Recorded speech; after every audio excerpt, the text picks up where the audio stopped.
Olá, incríveis pessoas da internet, tudo bem com vocês? Eu me chamo Danilo e você está aqui no Gravina TV. Hoje mais um react como sempre, link do vídeo original aqui na descrição e sem muita enrolação, vamos ao que interessa. Errar ou tomar atitudes precipitadas é algo muito comum do ser humano. Geralmente são cometidos de forma involuntária, no entanto, dependendo do tamanho do erro, pode É da nossa natureza fazer cagada, a gente faz cagada atrás de cagada. acarretar consequências a outra pessoa. E, em vez de ser um simples erro, acaba se tornando uma tragédia. Então nesse iceberg vamos comentar sobre algumas ocorrências, que ao passar dos anos se tornaram fatos históricos ou algo do tipo. Eu espero que gostem, então bora lá.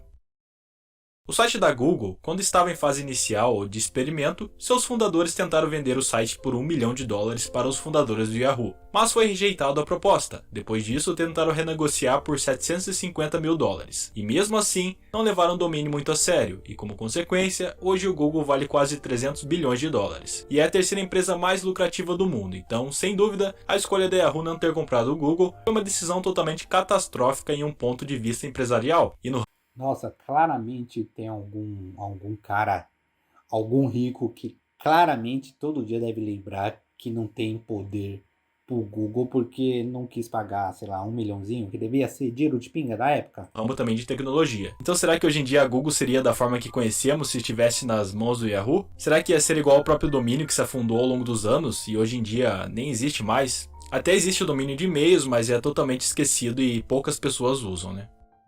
Harry Potter. Eu não preciso nem dizer o tamanho que esse nome Harry tem, Potter né? parece que a autora, a JK tentou vender Harry Potter para muitas livrarias, muitas editoras, mas ninguém quis comprar, ninguém. Tanto pelos filmes e por sua franquia literária, que rende milhares de dólares por ano. Até hoje, apesar da franquia ter encerrado sua história principal, ainda é possível encontrar inúmeros objetos nas lojas referente ao tema. Roupas, bonecos de Lego, canetas e tudo que você pode imaginar. Porém, todo esse sucesso não seria possível sem a ajuda da editora Bloomsbury, que foi a única editora que acreditou no potencial do Harry Potter, mesmo com uma pulga enorme atrás da orelha. E o medo das outras editoras era justamente porque as mesmas tinham medo de que o Harry Potter não fosse um sucesso comercialmente, mas mal imaginariam que a franquia seria uma das mais rentáveis do mundo. Não, claramente as outras editoras hoje em dia também estão chorando na mesa porque perderam a oportunidade de uma das maiores franquias do mundo. Do todo. E se não fosse por esse medo de simplesmente arriscar, outra editora poderia estar no lugar, né? Ganhando inúmeras premiações e troféus ao longo do ano. As marmotas são animais que vivem principalmente em áreas montanhosas da América do Norte. E teve uma época em que algumas marmotas foram levadas para o Havaí, por alguns agricultores para controlar a infestação dos ratos que ocorria na ilha. Mas o único problema nisso é que a ideia era sem fundamento, visto que os ratos são animais noturnos e as marmotas são diurnas. Então digamos que a ideia das marmotas não foi nem um pouco útil. E a ilha em pouco tempo começou a ser infestada por marmotas, ao chegar em um ponto que haviam mais marmotas do que ratos. E isso acontece, isso é normal.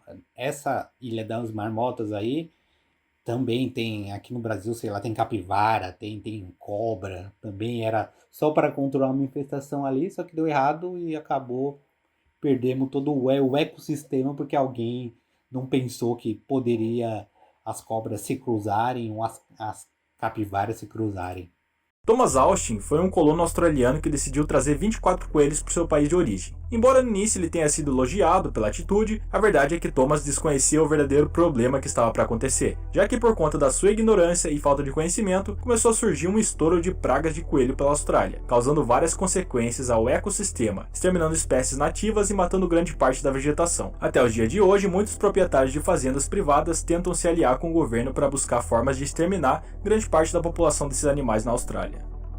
A Batalha de Caransebe's foi um incidente que ocorreu durante a Guerra Austro-Turca no dia 21 de setembro de 1788. E o que aconteceu nesse caso é que o Império Austríaco teria atacado a si próprio, acreditando que estavam lutando contra tropas otomanas. E com toda essa burrice, o Império Austríaco acabou perdendo mais de 10 mil soldados. E até hoje na área da história é um dos acontecimentos mais absurdos e equivocados de todos os tempos, devido à incompetência e falta de planejamento por parte das tropas austríacas.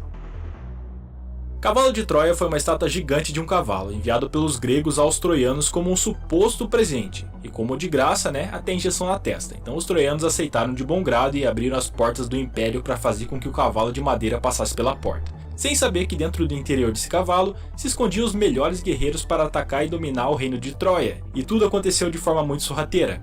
porque os guerreiros aguardaram a chegada da noite para sair do cavalo, para matar todos os sentinelas que ficavam de ronda nos portões do reino, e fazendo isso poderiam abrir os portões sem alarmar todos. Presentinho, né, ser humano? Ah, ganhamos um presentinho, vamos colocar aqui no meio da cidade. Não deu muito certo, né, galera? Soldados. Então conseguiram, e após isso o exército grego conseguiu completar seus planos. Levou Troia à queda. Com uma simples inocência, foram levados ao buraco. A banda britânica, formada por grandes músicos como Paul McCartney e John Lennon, é um fenômeno até mesmo nos dias de hoje, mas antes de tudo isso era apenas uma banda indo atrás de reconhecimento, viajando por Liverpool a Londres. Na época, Mike Smith, um dos produtores musicais que tinha uma certa relevância, recusou de estar responsável pelas produções dos Beatles? Tipo, documentário? Deve ter, né? Mas, tipo, que nem fizeram com a banda Queen, tem alguma coisa parecida assim com Beatles? Não sei, se você souber me fala, porque fiquei na dúvida agora e eu gostaria de assistir. Banda. Em vez disso, assinaram um contrato com uma outra banda nomeada como Brian Poole e Tremolos, não sei se é assim que se pronuncia. E de resto, a história praticamente todo mundo já sabe. Mike Smith ficou conhecido na história como os homens que rejeitaram os Beatles, embora após algum tempo acabaram se reconciliando com a banda. E o próprio George Harrison, o guitarrista da banda, sugeriu que Mike assinasse um contrato com uma pequena banda que eles conheciam, e que pasme, porque de pequena de hoje em dia não tem nada, porque estamos falando nada mais e nada menos que Rolling Stones. Eles confiaram nos Beatles e como resultado, hoje em dia Rolling Stones é mundialmente conhecida. Uma loucura sem tamanho ocorreu quando a Rússia resolveu vender Alasca para os Estados Unidos, e todo esse trâmite ocorreu por William Seward. E o motivo da venda foi porque a Rússia não conseguia mais manter esse território, por conflitos com outros países e suas rotas marítimas. Então, com todas essas questões, acharam conveniente vender o Alasca. E isso foi um grande erro, porque foi necessário apenas 2 décadas para os Estados Unidos perceber que... Pelo visto deu um bugzinho aqui na edição dele, mas tudo bem. E leva. De seus rios e geleiras haviam muito petróleo, que foi usado para financiar várias obras em outros estados do país. Atualmente, Alasca se encontra em uma das grandes potências econômicas com 1 milhão de habitantes e com um PIB de 44 bilhões anuais, extremamente disperso em questão do valor que foi comprado alguns anos atrás. A Consagração da Primavera foi uma obra teatral escrita e dirigida por um maestro russo, Igor Stravinsky. Em sua obra, ele buscava representar o paganismo na antiga sociedade russa, através de um sequestro e sacrifício de uma princesa na época da primavera. A mesma deveria dançar até sua morte para agradar os deuses. E o fato interessante é que no dia da sua estreia na França, assim que as cortinas se abriram para apresentar o espetáculo, o público começou a vaiar como se não houvesse o amanhã. Além da bagunça que começou a acontecer na plateia, as pessoas começaram a se xingar e se empurrar. E a razão por conta disso é que a grande maioria das pessoas não consideraram a peça como algo significativo, mas apesar de toda essa bagunça na época, a obra seguiu com seus princípios. E anos depois seria considerada uma referência da música erudita, revelando que todo aquele ódio que o público sentiu há um bom tempo atrás foi totalmente equivocado. Júlio César foi um político, militar e ditador romano que esteve em poder desde muito jovem, apoiando os reformistas e tinha uma personalidade bastante controversa. No entanto, isso não duraria para sempre, porque em 15 de março do ano de 44 a.C. seria assassinado por Brutus e Cássio, com a intenção de libertar a República de Roma da sua tirania. Mas o ataque acabou não cumprindo com as expectativas de Brutus e Cássio, porque sua ideia de criar um sistema autocrático acabou provocando um confronto entre Marco Antônio e César Augusto. Com essa rivalidade, as consequências foram a própria queda da República Romana. O terraplanismo é um pensamento em que se sustenta em argumentos de que a Terra é plana, além de que o Oceano Atlântico é habitado por inúmeros monstros gigantes que são capazes até de devorar um navio completo. E com base nisso, muitos navios há um tempo atrás transportavam prisioneiros ou escravos pelo oceano, justamente para ir em encontro dessas criaturas, ou até mesmo cair em um buraco sem fim, como uma espécie de precipício, porque sim... A gente tem bastante obras da antiguidade, né, que retrata a Terra plana, né, não é fora do comum, mas... porque a galera realmente acreditava que a Terra era plana. Eles também acreditavam nessa ideia, então é muito raro contar quantas vezes as pessoas iam em seus barcos para arriscar suas vidas, porque era considerado uma tortura. Mas felizmente essa crença não durou muito, porque o próprio Calicut Vasco da Gama e Fernando Magalhães resolveram viajar em barcos com planos comerciais de venda e produtos e tudo correu bem. Em meados do século XIX, uma nova planta surgia, chamada de Erythrocyon. Os cientistas acreditavam que era uma planta com propriedades milagrosas, mas está aqui no iceberg, as coisas não funcionam muito bem dessa forma, porque a planta é basicamente conhecida nos dias de hoje como cocaína. E de acordo com alguns estudiosos da época, como Sigmund Freud, ele acreditava que a substância poderia ser capaz de solucionar ou pelo menos aliviar certas dores. A série do Freud na Netflix mostram que ele usava bastante cocaína, né? Isso chegou até os médicos, receitando aos seus pacientes essa planta, entre aspas, falando que era muito bom para acalmar os nervos, para combater o alcoolismo ou morfina. E demorou muitos anos para de fato as pessoas saberem do que se tratava essa planta, e quais eram suas consequências. Mas enquanto isso, muitas pessoas tiveram acidentes vasculares cerebrais, infarto, infecções pulmonares, paradas cardiorrespiratórias e, óbvio, o principal problema, era extremamente viciante em todos os aspectos. No século III a.C., Alexandria era uma cidade egípcia que contava com uma das bibliotecas mais grandes do mundo. Dentro dela... Essa história de Alexandria por si só, dá uma procurada. No One Piece tem até uma referência lá a Alexandria, uma cidade que tem os livros queimados. É muito bacana. Mas quem não conhece, corre atrás, porque você tem que conhecer sobre Alexandria. Haviam obras super importantes concebidas pelos grandes filósofos. Cerca de 900 mil manuscritos estavam armazenados nessa biblioteca, mas infelizmente acabou sendo incendiada. Eu falei isso no iceberg das Lost Media, então confere lá. Mas de antemão, por armazenar muitas obras importantes, o incêndio acarretou uma catástrofe, principalmente para o lado cultural. Não foi confirmado em nenhum momento quais foram os autores da tamanha atrocidade, mas ao longo dos anos a culpa foi colocada em várias pessoas diferentes. Há uma teoria mais famosa em que um conquistador de terras árabes seria o responsável pelo ato. A invasão da Baía dos Porcos... um vídeo dedicado a Alexandria por si só. Eu gostaria de ver, pelo menos eu gostaria de ver, né? Em Cuba foi uma operação militar que reuniu uma tropa de cubanos exilados apoiando pelos Estados Unidos. Então os mesmos invadiram Cuba para tentar derrubar o regime autoritário de Fidel Castro. O problema já começava pela quantidade de tropa, que contava com apenas 1.500 exilados. Mas apesar de tudo isso, a operação contra Fidel Castro teria se saído bem, a não ser por um pequeno detalhe, que foi a diferença de fuso horário entre Nicarágua e Cuba, prejudicando a operação e cometendo um erro que poderia ter sido evitado. Porque foi mandado 6 aviões com o planejamento de chegar a tal horário, mas quando chegou lá, Fidel Castro já sabia de todo o plano. A bomba atômica, antes de se tornar real, pertencia apenas a artigos científicos ou até mesmo coisa de ficção, uma vez que a bomba atômica foi vista pela primeira vez em um romance de ficção científica e foi adaptado de forma muito brusca para alertar os potenciais perigos que uma bomba poderia causar ao ser humano.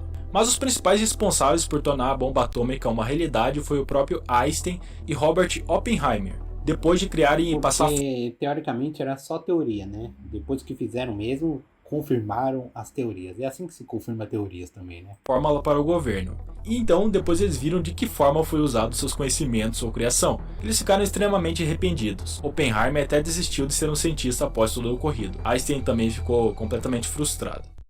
O acidente da nave Challenger foi considerado um dos piores acidentes envolvendo naves espaciais, ocorrendo em 1986. As pessoas conseguiam ver a nave se desintegrando e formando uma nuvem de fumaça branca por conta da sua explosão. Isso ocasionou a morte de 7 tripulantes que estavam dentro dela, obviamente. Dentro dessas pessoas... Isso eu não sabia, galera. Disso eu não sabia mesmo. Teria uma professora que se tornaria a primeira pessoa a ir ao espaço sem ser astronauta. E isso aconteceu por conta da compressão que a nave estava sofrendo em seu lado interno, por conta da baixa temperatura daquele dia. E isso abriu muitos questionamentos e desconfiança sobre as escolhas da NASA, ao ponto que a própria teve que parar de realizar seus testes até 1988, para baixar um pouco a poeira do acontecido.